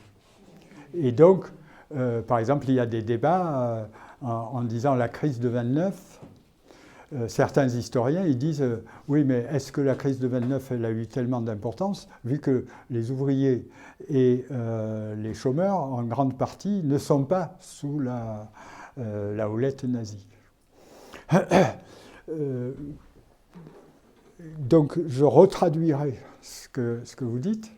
Évidemment que la crise de 29 a joué un rôle important. Mais pas nécessairement pour ceux qui étaient tout à fait en bas du tableau. Le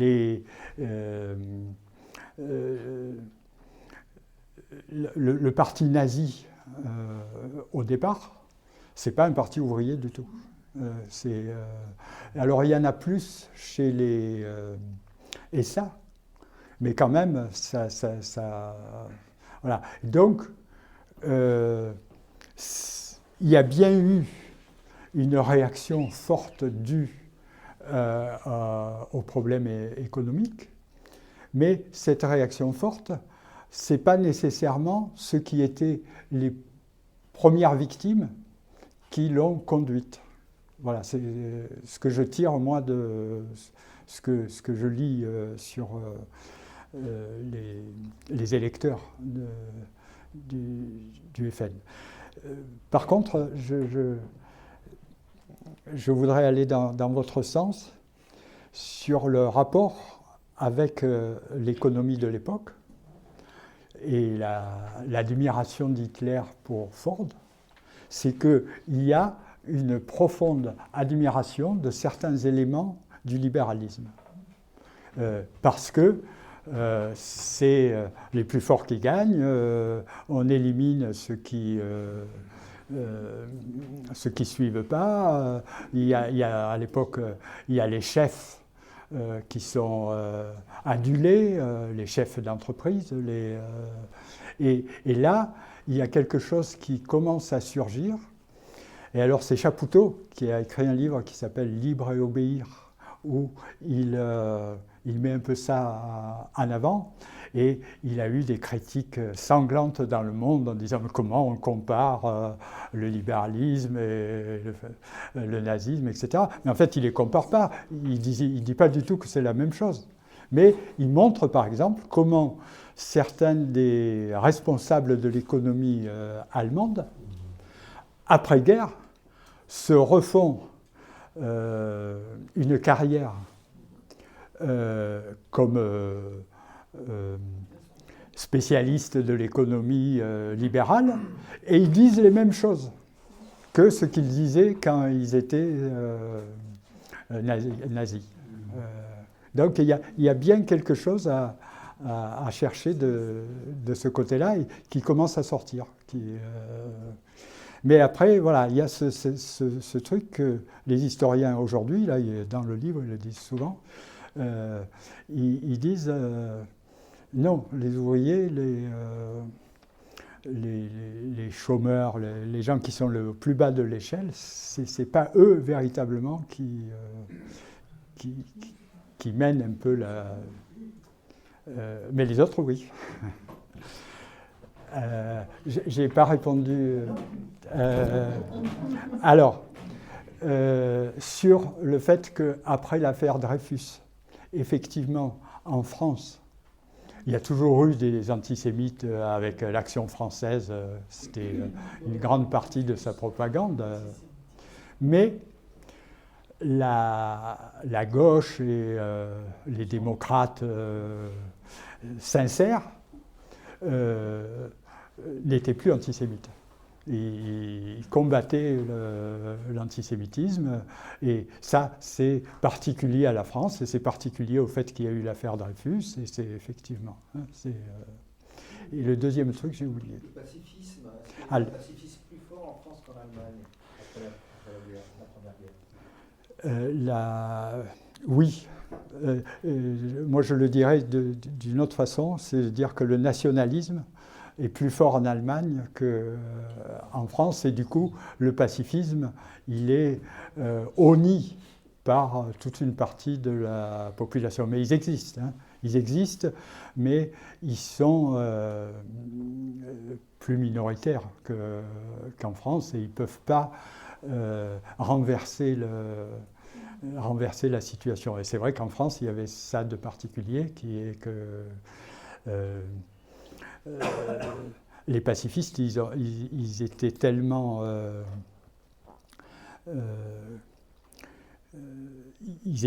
pacifistes que quand il y a eu la guerre ou les dangers de guerre avec Hitler, ils ne voulaient pas qu'on aille contre Hitler. Hein? La France. Oui. Alors, pardon. Petite question très rapide. Je vous ai cité des historiens américains, des historiens français. Sauf faire de ma part, vous n'avez pas cité d'historiens allemands. C'est pas par nationalisme.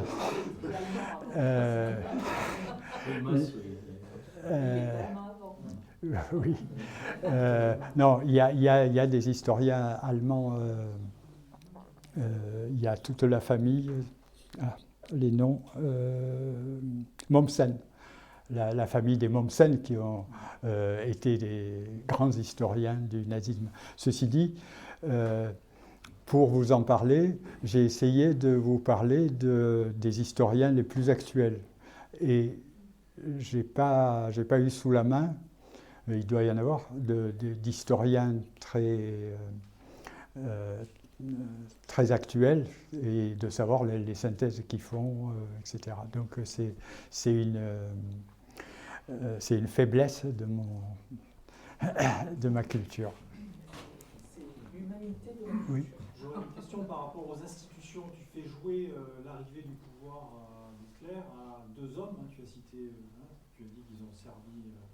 Moi, est-ce qu'il y a des travaux d'historiens qui montrent que les institutions, parce que combien de personnes votaient, par exemple, en Allemagne, c'était la démocratie représentative, donc du coup, est-ce qu'ils étaient vraiment représentatifs de la population, d'une part, et est-ce que des institutions, comme aux États-Unis, qui ne sont pas du tout les mêmes, ou en France, est-ce qu'il y a des différences? Est-ce que ça peut jouer dans le fait de bloquer ou pas l'arrivée au pouvoir du fascisme, ou est-ce que ça peut passer avec n'importe quelle institution? Est-ce que les institutions allemandes étaient plus perméables ou italiennes qu'en France ou qu'aux États-Unis Alors, si on pense au Parlement, je ne crois pas. Le Parlement a été pendant longtemps très vivant, avec des grands débats. Par contre, il y a d'autres institutions qui ont bien joué ce rôle-là. C'est en particulier la justice. C'est-à-dire qu'en Allemagne, une grande partie des juges, c'était des gens qui avaient fait leurs études à l'époque de l'Empire, et dans un contexte extrêmement conservateur. Et alors, ce que ça a fait, c'est que, les nazis ont toujours eu des juristes de haut niveau qui travaillaient pour eux, dont le fameux Carl Schmitt, mais aussi le fait que quand il y a eu, par exemple, des bagarres, systématiquement, ils minimisaient les peines données à l'extrême droite, et au contraire, ils maximisaient les peines de la gauche, des républicains, etc. Là, c'est très très flagrant. Et aussi, il y a quelque chose de ce genre un peu dans la recherche, en particulier dans la recherche en biologie, où les biologistes les plus éminents sont souvent des biologistes racistes. Voilà. Mais sur le Parlement, pour ce que je peux me représenter comme ça, il ne me semble pas qu'il y ait eu quelque chose de particulier.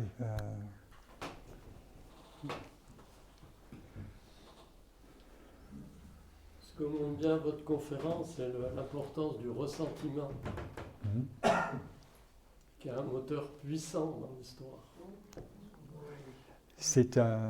En plus, on est un certain nombre à réfléchir sur cette notion.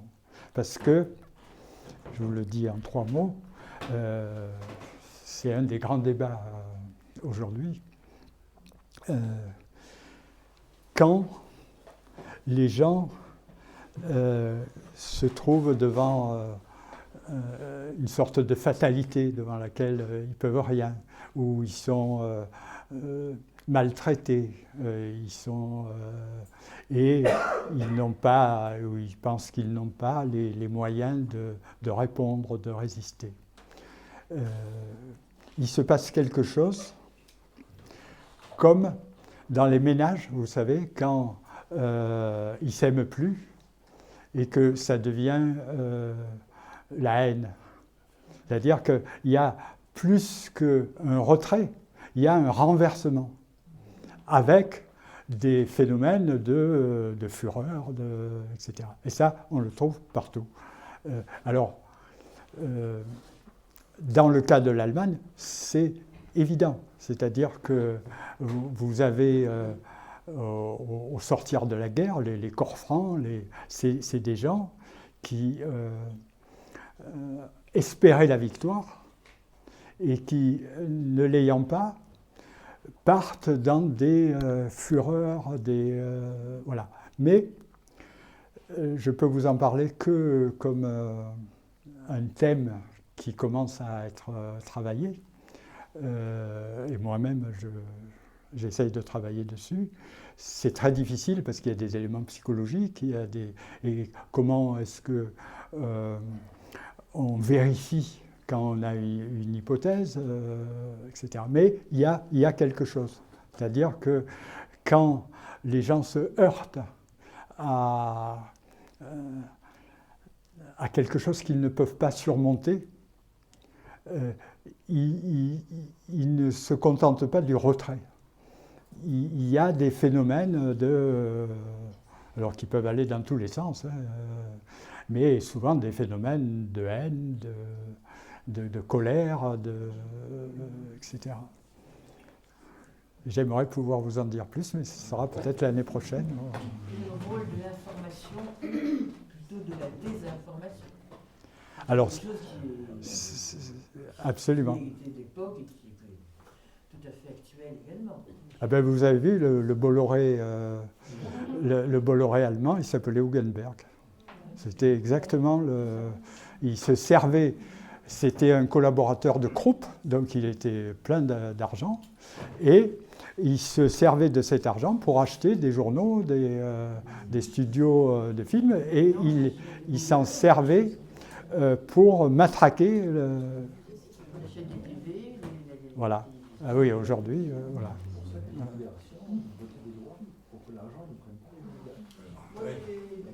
Oui.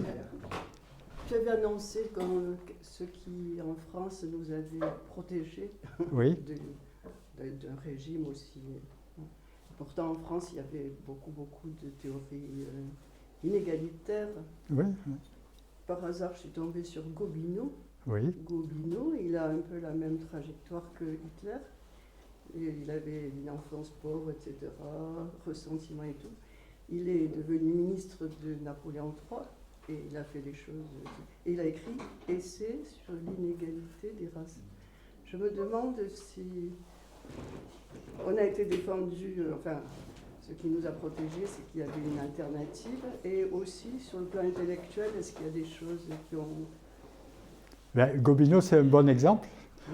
Gobineau n'a eu aucun succès en France. Et le grand de ses succès, c'est en Allemagne. C'était un auteur quasi méconnu en France pendant très longtemps. Et des gens comme Vacher-Lapouge, qui étaient les racistes purs et durs, ils ont eu du succès, on pourrait dire jusqu'à 1900, mais après, effectivement, l'affaire Dreyfus y est certainement pour quelque chose. Après, c'est des gens qu'on oublie, le racisme biologique surtout, il ne fait pas du tout recette en France dans la première partie du XXe siècle.